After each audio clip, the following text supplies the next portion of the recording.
हे पुन्हा दर्शन कशा करता घेतलं? आई मला आशीर्वाद दे ग. कशाचा आशीर्वाद? ऐक ना आई, मी 16,107 लग्न केले ना, अजून एक करू दे ना. देवकी मातेने सांगितलं, कृष्णा बस झालं ना 16,107, कमी झालेत का बायका? अरे सध्या महाराष्ट्रात एक भेट ना. लय बेजार लोक आहेत एकेकीसाठी. हो लय बेजार माणसं. अहो काहीचे बायडाटे ते फोनचे हँग व्हायला लागले, ते बायडाटे येऊच. बघा ना आमच्या बाब्याला, आणि तुम्ही लय फिरत आहात. मी का पुरी पात फिरतो का? मी कीर्तन करायलो, भागवत सांगतो, प्रवचन वगैरे. मी कशाला पुरी पाहू? नाही पण आमच्या पाहुणे कोणी असले कुठं तर त्याला सांगा जाय आमचा बाब्या आहे. मी त्याला सांगितलं की ते म्हणते त्याचा बाब्या बुट हरपून येतोय. आणि मग याच्या बाब्याला कोण देईन बबी? कशी भेटन चंद्री मला सांगन याच्या बाब्याला? अहो लय चंद्रे याच्या नादी लागलेत, पण चंद्री सापडत ना. एका माणसाकडे दोन गाढव होते. आणि सांभाळायची तारांबळ झाली ना, तर ते गाढव त्याला सांभाळणंच होईन. मग एक गाढव विकलं आणि एक गाढव ठेवलं. ते कुंभार दादा होते, त्यांचा धंदा होता मातीचे गाडगे, झाकण्या वगैरे, दिपाळीच्या पणत्या वगैरे असं करायचा त्यांचा मातीचा व्यवसाय होता. कुलाल दादा होते कुंभार दादा. त्यांनी त्या एका गाढवाला एका व्यक्तीला विकलं. ती व्यक्ती होती डोंबऱ्याचा खेळ करणारी. त्याचा बाजार वावरायला ती गाढव त्याने विकत घेतलं. पण एका यात्रेत दोन्ही गाढव एका जागेवर आले. म्हणजे हे पणत्या विकायला त्या बाजारात गेले आणि हे खेळ करायला तिथेच गेले. आणि गाढव कोणाला म्हणतात माहितीये का? काम करून घेऊन गाव खराला सोडते त्याला गाढव म्हणते. काम करून घेऊन संध्याकाळी चांगली वैरण आणि पेंड घाव घालते त्याला बैल म्हणतात. हो दूध तिचं घेऊन तिला चारा देते तिला गाय म्हणतात. पण काम करून घेऊन गाव खराला चरायला सोडते ते बी मोकळं नाही, पायखुटी घालून मोकळं सोडलं होतं. कुठं जाईन ना गळलेलं येळपट असते. गाढवाला गाढव काऊन म्हणतात माहितीये का? गाढव पौर्णिमेच्या दिवशी भितडाच्या आडंगी उभं राहते. म्हणजे ते चंद्राला पण म्हणतोय लयच पोळायलो बापा. हो लय पोळायलं म्हणते ते, लय पोळायलं ते भितडाच्या आडंगी वलसावलीला उभं राहते. गाढव कोणाला म्हणतात माहितीये का? बांधल्याशिवाय गाय थांबत नाही, बांधल्याशिवाय मसर थांबत नाही, बांधल्याशिवाय शेळी थांबत नाही, बांधल्याशिवाय बैल थांबत नाही. पण गाढव मेखीच्या जवळ गेलं की नुसता असा सोयी सयाडा करायचा. त्याला वाटतं मला बांधलंच काही. रात्रभर गदळ तिथंच उभं आणि पाय तो मोकळेत पण हालीतच नाही. त्याला वाटतं मला बांधलंच. लय गध हेडपट हो, लय गध हेडपट हो. काही बैल पण येडपट असतात बरं का. आमच्या इथं बंदुक्या पिस्तोल्या नावाचे 2 बैल होते. त्याच्यातल्या बंदुक्या नावाच्या बैलाला चराट खाची सवय होती. चराट अशा दोऱ्या खात होतं ते. त्या नाथकरे गुरुजी दोरी खाल्ली आणि दोरी खाल्ल्याच्या नंतर ज्या माणसाच्या शेताकडे बघायची ताकद नाही त्याची जाऊन ज्वारी खाल्ली आमच्या बैलानं. त्याच्या गड्यानं सांगितलं बाळू महाराजाच्या बैलानं आपली ज्वारी खाल्ली. ते आलं ना आमच्या घरी. लय महाराष्ट्रात तूप खाला तू, बैल नीट सांभाळ ना. नाही असं नाही म्हणलं ते, मी एरी म्हणायला लागलो. नाही त्याचे दातड ढुली नसते ना. एरी सांगायला लागलो, एरी कीर्तना परत सांभाळलं तुझे बैल. मी आमच्या गड्याला सांगितलं अरे पाय ना ते आपल्या बंदुक्यानं चराट खाल्लं ते आपलं ते पाय ना ते ना ते दुसऱ्याची मका खाल्ली ते घरानं आलं ना आपल्याला. त्याला बघ ना ते काय पाय ना त्यानं चौकात इज्जत घातली आपली. गड्याला राग आला ना असा बंदुक्या मारला. कातडीने घुसतर बंदुक्या हाणला. बंदुक्याला हाणल्यावर पिस्तोल्या हसू लागला. तर बंदुक्याला हुशार. बंदुक्यानं दुसऱ्या दिवशी संध्याकाळी आधी पिस्तोल्याचं चराट खाल्लं आणि मग त्यानं त्याचं खाल्लं आणि दोघं मका खाल गेले. तसे बरेच बैल दुसऱ्या बैलाला सोबती करतात. अशा चराट खाणाऱ्या बैलाच्या बाकीच्या शहाण्या बैलानं नादी लागलं नाही पाहिजे 2-2 पायाच्या बैलांनी. हे जरा ध्यानात ठेवत जा तुम्ही याला बी टाळ्या वाजवायले.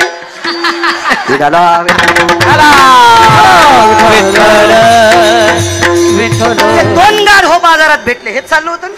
2 गाढव बाजारात भेटले. पंढरपुरातल्या मालकाला 16,108 लग्न करायचं होतं. बाजारात भेटले 2 जण. ते 2 मित्रच होते. अरे काय म्हणले रावश्या. गाढवाचं नाव रावश्या होतं. अरे काय म्हणले रावश्या काय सुधारलेला होता ना असा वाळलाच रे तू. हो म्हणला भावश्या. याचं नाव भावश्या. हो रे. अरे आपण संघ होतो तो चिमटा घेतला तर घेत नाही ग. अरे ते मालक खाला देत होतं ना, हे काहीच देत नाही. अरे मग जाय ना पळून. कशाला राहतो अशा नालायक मालकाची. तर ते म्हणला कवाच गेलो असतो पण आमच्या मालकाची पोरगी दोरीव नाचती. तिचं नाव आहे चंद्री. आणि ती एके दिवशी दोर येऊन खाली पडली.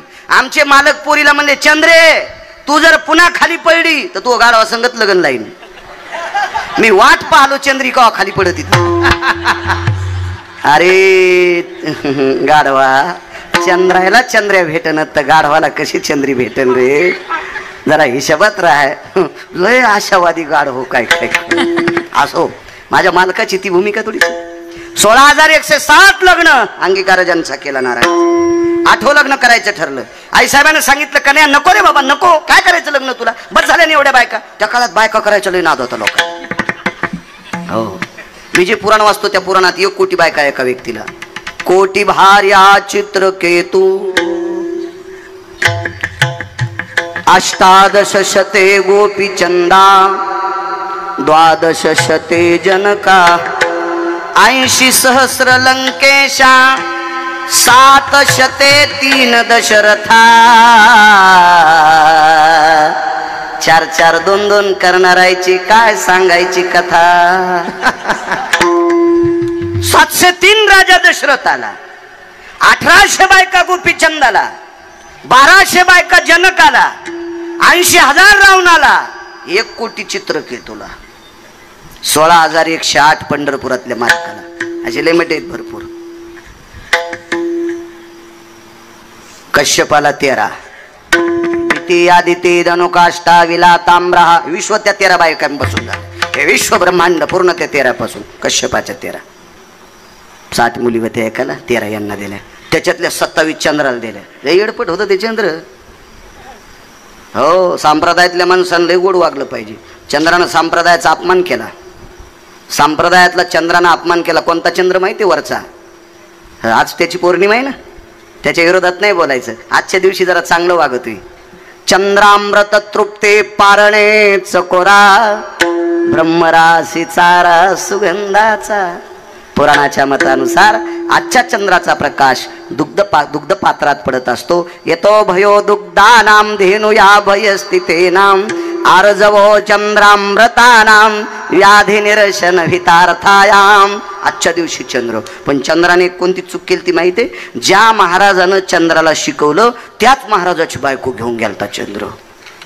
चूक काम केली ती, चूक काम केली. त्याला 27 बायका होत्या. 27. त्याच्या ज्येष्ठ पत्नीचं जे नाव आहे तिला रोहिणी नक्षत्र म्हणतात. या नक्षत्रावर 8व्या अवतारातल्या मालकांचा जन्म झालता. 27 बायका. अशा बऱ्याच. त्या चंद्रांच्या पत्नींची नावं मुलीची ठोत जा, चांगलं होत जाईल. देव तुमचं मस्त करत जाईल.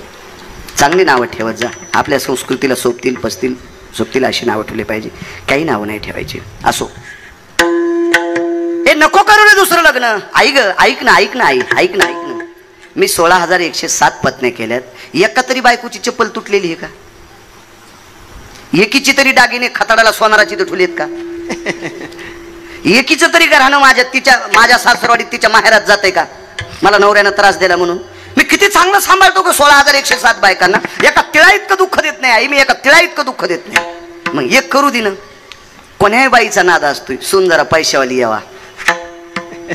द्वारकाबाई, सून पैशावाली येण्यापेक्षा गुणवान यावा असा विचार केला पाहिजे. काय करता पैशावाली? ती तुमच्या पोराला जर बगलात घेऊन तिकडे फिरत असेल गोव्याला तर काय करते? हरपलन बघ्या तुमचा. गुणवान केली पाहिजे सून. गुणवान, चारित्र्य संपन्न, आचरण संपन्न, शील संपन्न सून असली पाहिजे. काय करता पैशावाली? हो, आम्ही 42 जण 4 ठणला शिकायला होतो. त्याच्यात सगळ्याची लग्न झाली. त्याच्यात 42 जणात एकाच बायको सुंदर भेटली. ती असं वजनातच म्हणायचं, मै बायको लय सुंदर, मै बायको लय सुंदर. म्हणलं ठीक आहे, तुला MSCBचं बिल भरायचं काम नाही, कारण ती घरात उभी केली की लाईटच चमकत येत. आमच्या असू दे बाबा मेन कापड्या कशा बी का असणार, काय हरकत नाही. पण इतकी सुंदर. त्याच्या घरी 3 आवतं होते. आता ते नाशिकला इटा उचलीत आहे. आणि आमच्या 42 जणात त्याची बायको आमच्या बायकापेक्षा त्याची 1 नंबरला दिसत. ते म्हणत होतं, मी नाही म्हणत. मी बायकोला सुंदर म्हणत नाही तर लोकांना म्हणाल रिकाम आहे का? विठाला सुंदर कोणाला म्हणायचं? या महाराष्ट्राच्या मातीमध्ये पुराण क्षेत्रामध्ये 222 स्त्रिया सुंदर होत्या. इतिहासामध्ये 6 स्त्रिया सुंदर होत्या. त्याच्या 6 स्त्रियापैकी 4 हिंदूकडे होत्या, 2 मुस्लिमाकडे होत्या. कोणाला सुंदर म्हणायचं? अरे काळ्या रात्री चमकत होत तिच्या रूपाचं ऊन, अशी देखणी होती एका मुस्लिमाची सुन. अरे काळ्या रात्री चमकत होता तिच्या रूपाचं ऊन, अशी देखणी होती एका मुस्लिमाची सून. अरे तिला पाहुनी आई म्हणाला, अरे तिला पाहुनी आई म्हणाला राजा तो सिलवान. आनंदाने नांदत होती हिंदू मुसलमान, आनंदाने नांदत होती हिंदू मुसलमान. रयतेचा राजा छत्रपती शिवाजी महाराज, कल्याणच्या सुभेदाराची सून मुस्लिमाची कन्या, त्या मुसलमानाची सुंदर स्त्री. अमावस्याच्या रात्री तिचा प्रकाश पडायचा, तिला आई म्हणून घरी पाठवून दिलं. तिला म्हणायचं सुंदर. जी बाई ज्या झाडाखाली गेल्या, प्रसन्न भयतती यतो जायन तरुयन शाखा प्रसन्न यो, तरुयन भयतती शाखा भयतती पुष्पादिनी आणि माल्यादिनी, कंचन भयतती हे मांगय कायम प्रथम वचा. जिच्या कायेच्या सुगंधाने झाडाची फांद्या तरवर शाखा प्रसन्न होती, फांद्या प्रसन्न होत्यात, तिला सुंदर म्हणतात. आपल्या कापसात गेल्या बोंड गळत तुम्हाला नाही म्हणालो मी, आमच्या तिकडे गेल्या इकडच्या फुकायच्या, दुसरे आणू तरी कुठून मी. म्हणून असं उग म्हणत जाऊ नका मी सुंदर मी सुंदर मी सुंदर, असं काय नाही विषय. याला जरा सुंदरपणाचा हवी. कोण्या बाईला वाटतंय सुन सुंदर असावा आणि पैशावाली असावा, जी जग थोडं जड ती पाहुणी गोड. रिकाम्याला कोणी चलतीचं नाव गाडी आणि बसतीचं नाव गाडी भांगार. जरा बऱ्या घरची अनुभव पहा. भगवान म्हणले काय हरकत नाही, पैशावालीचीच करतो. पण देव म्हणले बाकीचं विचारू नका बरं का, तुला पैशावाली पाहिजे असेल तर मग रूपरंगाचा नको विचार करू. गेले प्रभू एका व्यक्तीकडे, त्या व्यक्तीला प्रणाम केला. कोणी? पंढरपुरातल्या मालकानं. अंगीकार ज्यांचा केला नारायणी सांगतो, देवानं स्वीकार केला की काम संपलं. सुदामदेवाची परिस्थिती पाहिली तुम्ही, बघा पुढचं चरित्र. भगवान त्या मुलीच्या घरी गेले आणि पंढरपुरातल्या मालकाने त्या मुलीच्या बाबांना विचारलं, दादा मला तुमची मुलगी पत्नी म्हणून द्या. आता ती परिस्थिती आली बरं पोरायच्या बापायला. हो, पोरायच्या बापावर ती परिस्थिती आली. कृपा करा तुमची बबी आमच्या बब्याला द्या. हो, तर पोरीचा बाप म्हणला आमच्या बबीला तुमचा बब्या पसंत येतो का आधी बघू द्या. पहिलं वेगळं होतं.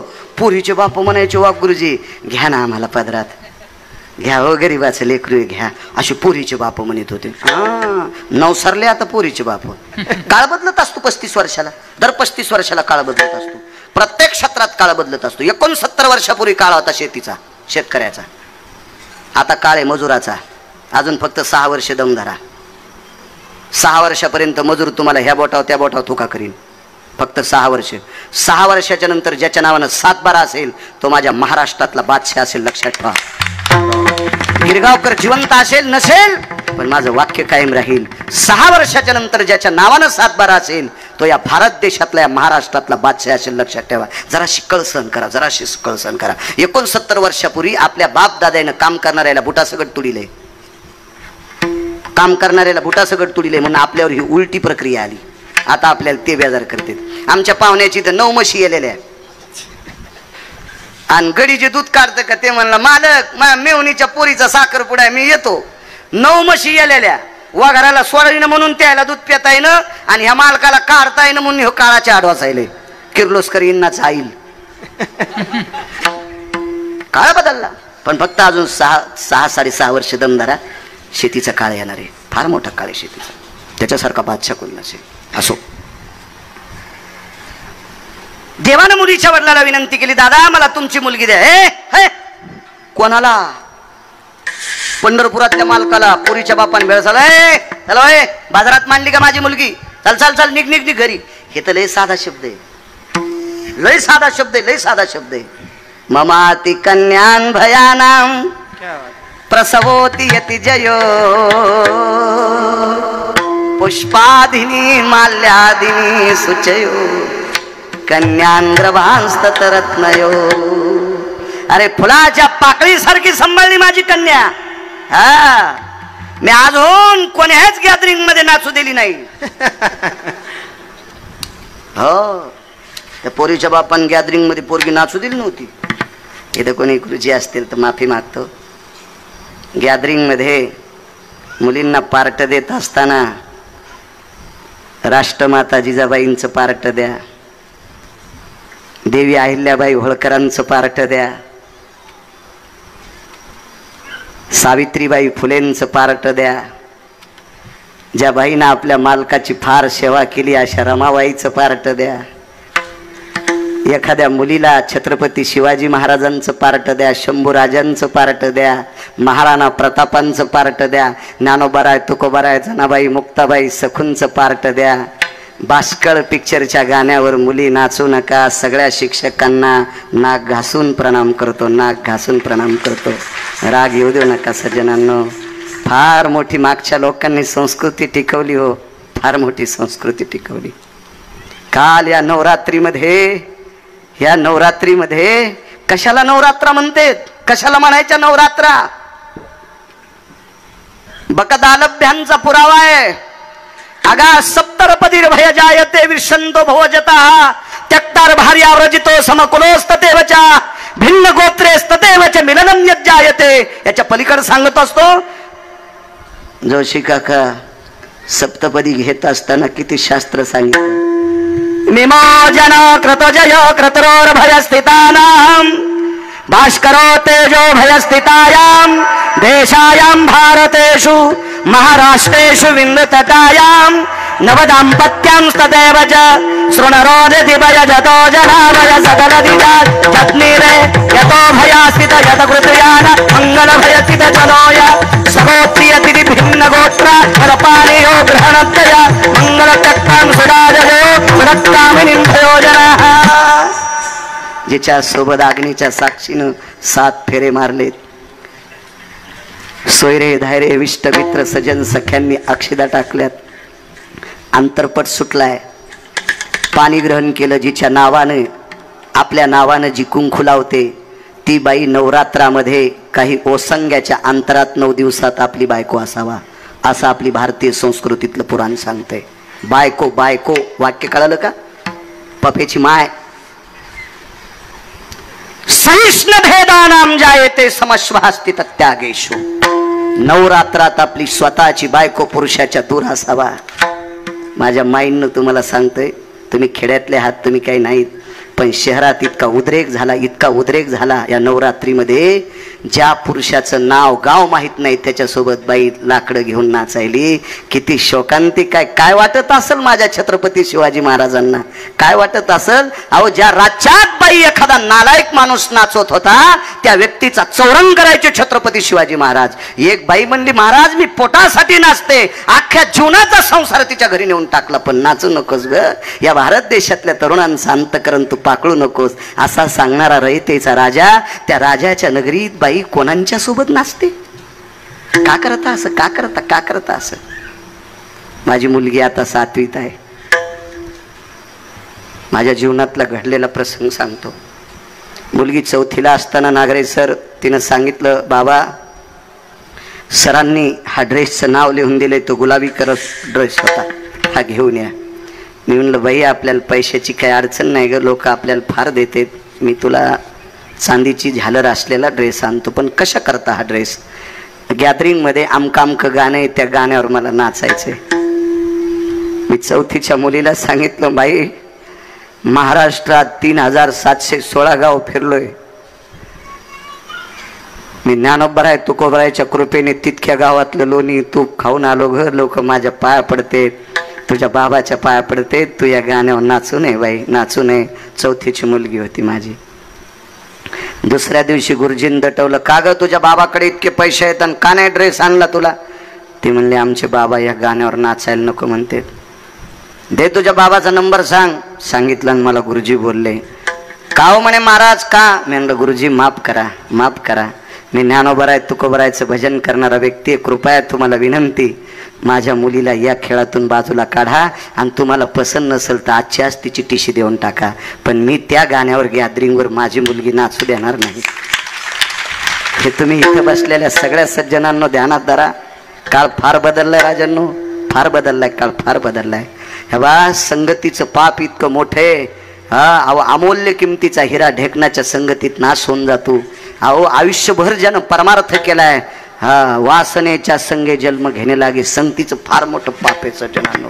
हो, फार मोठं आहे. म्हणून कधी कधी वावरत जा. माझ्या महिलांना सांगतो, तुम्हाला नाचायचं ना तुम्हाला, छातीत ठोकून सांगतो, गावातल्या एका मंदिरावर तुम्ही कब्जा करायचा, जेवढे मंदिर असतील त्याच्या एका मंदिरावर तुम्ही कब्जा करायचा. फक्त दर्शनाकरताच माणसं त्या मंदिरात आले पाहिजे. गावातल्या प्रतिष्ठित माणसाकडून एक सभामंडप बांधून घ्या आणि त्या सभामंडपात नाचून हरिपाठ करी जा, नाचून गाथ्याचं भजन करी जा, हा मोठ्या उल्हासानं ज्ञानेश्वरीचं पारायण करी जा, असं तल्लीन होऊन नाच जा. पण तुम्ही तुमच्यात नाच जा.